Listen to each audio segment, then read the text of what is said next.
Ramsgate, Kent, on a fine summer morning, has a deceptively calm appearance. The town's mix of predominantly white working class and recently arrived refugees has not always been well served by local schools, trying to meet the needs of young people like these from the Newington estate. These are the students who have failed to make the grade in Kent's selective system.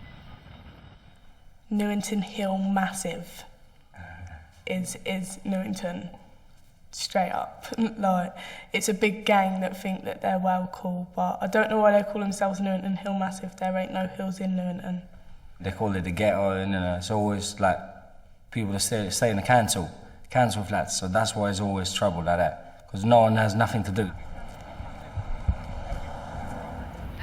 At the stunning new Marlowe Academy, opened in Newington in 2006, head teacher Ian Johnson has championed an approach which aims to put an end to decades of underachievement by focusing on the social and emotional needs of the children. Way back in 2002, the decision was taken to replace the Ramsgate School, our predecessor school with an academy. The Ramsgate School had struggled for many years to attract students, to get the grades up, and I guess as a last throw of the dice, it was felt that an academy was the solution. When it was the Ramsgate School, people used to think that it was like a really bad school, but I think that having this school here has actually like done something for Newington. Like, before it didn't have anything, the school was like a wreck, and then they built this school, and it's actually a good school considering the fact that it's in Newington as well. I like it. When I looked at the plans for the building, I could see all sorts of potential disasters if we'd organised and run the school in a traditional sort of way.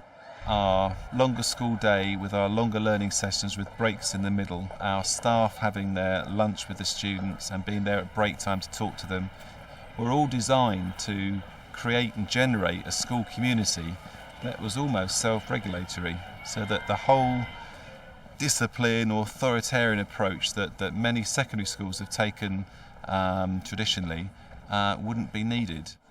Chat with me tomorrow. Hello. All right. See you later, miss. See you, sweetheart. When Ian Johnson first became head, Lynn Hodges wondered whether she hadn't heard it all before. I went from one failing school with these kids to the next failing school with these children. Each time we were told there was a new head, which there was about 10 or 11 I can remember. Each time things were going to be different. You won't be the failing school. You will have this opportunity. It would turn your lives around. And time after time, we were told all this in the beginning, and it came to nothing. We were still a failing school. I didn't really think in the beginning that Ian was any different.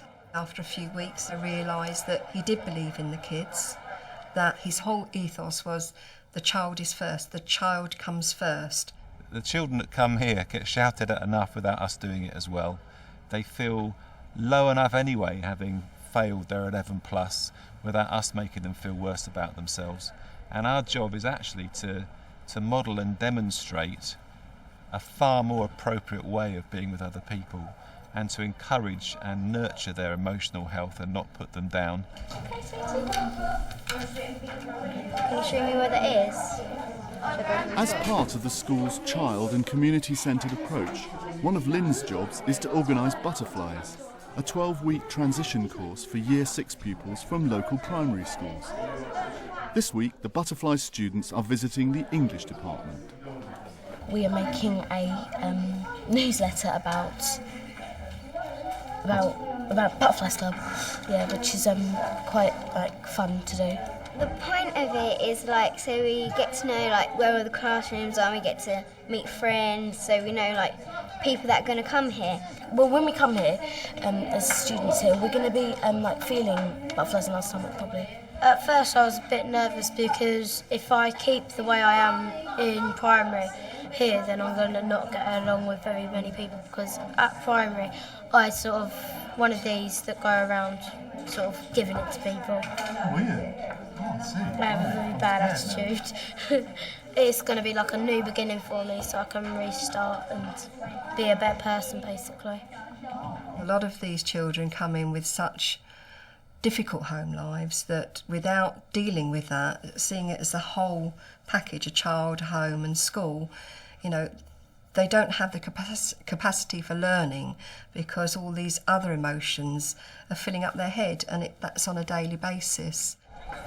A lot of their parents have had a bad experience of education. So to put their minds at rest, we also run a programme for the parents. Every department gives them some input each week, and we found that breaks down a lot of barriers. It gives me great pride and pleasure to introduce the A-level group we've been working with this year on their practical unit of John Godper's Bouncers. These aren't the type of people we turn our pupils into, they're just acting. Well, it's Friday night and you've got your pay, so you're feeling alright. Into the pub, what do? Donate points. You don't care, because it's Friday night. Instead of hip, hippie, gipping, hip, hop, up, drink that slot. And don't you stop. Get down, get up, get in, get out. Get down, get up, get in, get out. Get down, get up, get in, get out. Get down, get up, get in, get out. Get down, get up, get in, get out. I actually went to the old named Marlowe Academy. It was the Ramsgate School, and I felt like the teachers weren't approachable. I didn't have a good experience at school. When you come into here, you get like this nice feel of they're willing to help the kids, and you can approach any of the teachers. They don't just like push you away. My oldest son's in year 8 and he's achieved a lot more since he's come up here. I think it's each child, you know, an individual. They'll learn at their own pace and through their own abilities. But I feel my daughter's doing very well and has a nice new network of friends. This is an incredible school, really, and I'm pleased I chose the school.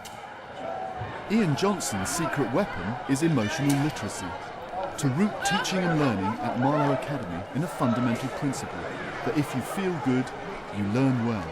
Emotional literacy for me is all about relationships. You need to understand your own emotions, be able to manage them and yourself in order to relate to other people. I hope I demonstrate an emotionally literate approach. I don't have an office with a door and windows. My office is open plan, and students and staff can see me, and students and staff can come and speak to me at any time that they want. I'm visible, I'm out and about, I'm approachable, I'm supportive. Our big approach to learning is to get the young people and the adults talking to each other, to get them to be able to relate to each other outside the classroom. Michael Tullock is the school's emotional literacy coordinator. You know, we get a lot of children who are really upset because of breakdowns in the family, and again, they're not talked about, they don't understand what's going on, but we see a lot of their behaviour. I have check-in sessions where we get children to talk about how they're feeling at that moment, and often the reflection that follows that is, you know, they'll then, other children will then A, acknowledge a person might be feeling a particular way, B, consider how that feeling may then impact on everything else they do. My particular focus has been really getting the teachers on board. I do work as well with students, but that's within my sort of timetable. That's right, Ryan, we're on at 11 o'clock. And they're coming. Wild bunch, 11 o'clock. At the head's suggestion, Michael works with 2 Year 7 nurture groups. Today it's the Wild Bunch. Anyway, Dean, who's first? It could have been easy for me to just been sort of pigeonholed with children who considered problematic, and the teachers just dumped them on me, because I've had that experience before. I'm the expert. Oh, let's give them to Mr. Tullock. I was going to ask Alex, how are things at the moment, Alex? Miss Miller, do you know, guess what I did to her? I hugged her. John? Yeah, me too. Wait, I hugged Miss Miller twice. Why? Because to go on a good side. To get on her good side? Miss Miller? Miss Miller, yeah. How did she respond to that? And she smiled. Did she? I think I'm in a good fix now. I personally believe in relationships, the building of relationships, and certainly as a teacher that's always been, I think, what I've focused on, because I'm of the opinion that if you get a relationship with an individual, the teaching and all the other stuff come that much easier. You know, I think the teachers who have the most success are the ones who've developed the best relationships outside of the learning. What do I mean by genre? What type it is, like action, romance or something like that? Whoa, you're on fire. What do you have at break time? Nothing. Stay off food then. Well done, James. Today I'm going to focus on assessment. For English teacher Norma Nando, originally from Zimbabwe, this approach was a real revelation. I come from a very regimental tradition, very authoritative, but so that when I came here, it was a shock to me, especially as I moved into the Marlowe, but it's made me a fantastic person. Not a teacher, but a fantastic person in my relationships with younger human beings. And today we are focusing on how do I open up my story? And I just want us to look at that. Jay, can you read that for me, please? Use a variety of linguistic... Well tried, linguistic. ...features like similes, metaphors and personification. Very well read, and you came across words that you are not quite familiar with, like linguistic, and you took that on very, very well. Social and emotional literacy, I found, is extremely important to get the students that we have in this school to actually engage in learning. Because when you find out basically how are you today and mean how are you today, they feel that you're not looking at them as just another student who's helping you get your salary at the end of the term. You care. If you went home tonight and mum said to you, Nikita, what you learn in English, what would you say? I don't know. Give it a go. Who wants to help Nikita out? Thank you, Jasmine. You should make it, I don't know, like exciting or something. Very good. You should make your introduction more interesting, okay?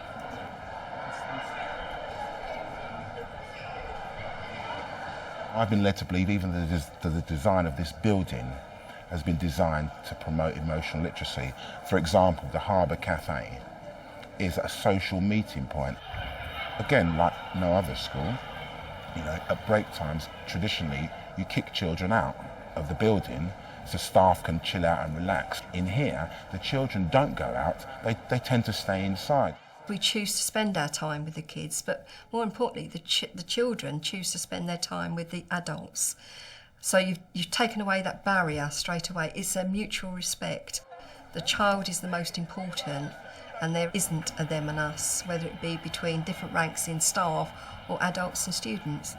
After every lesson, you used to have pips to tell you to go to the next lesson. We don't have that anymore because they wanted you to sort of get used to life and work, because once you grow up and you go to work, you don't have pips and stuff. So I thought that was quite a good idea because, again, they're not really treating you like children anymore. And I thought that this is like a respect thing. Go. Forwards and back. Back again. Concentrating. Ladies, right hand. Our students are far more confident than they would be without the sort of approach that we're taking. They're far more aspirational. You know, they think they can do it, they know they can do it, but they're also far more able to ask us for help with their work, with issues in and out of school.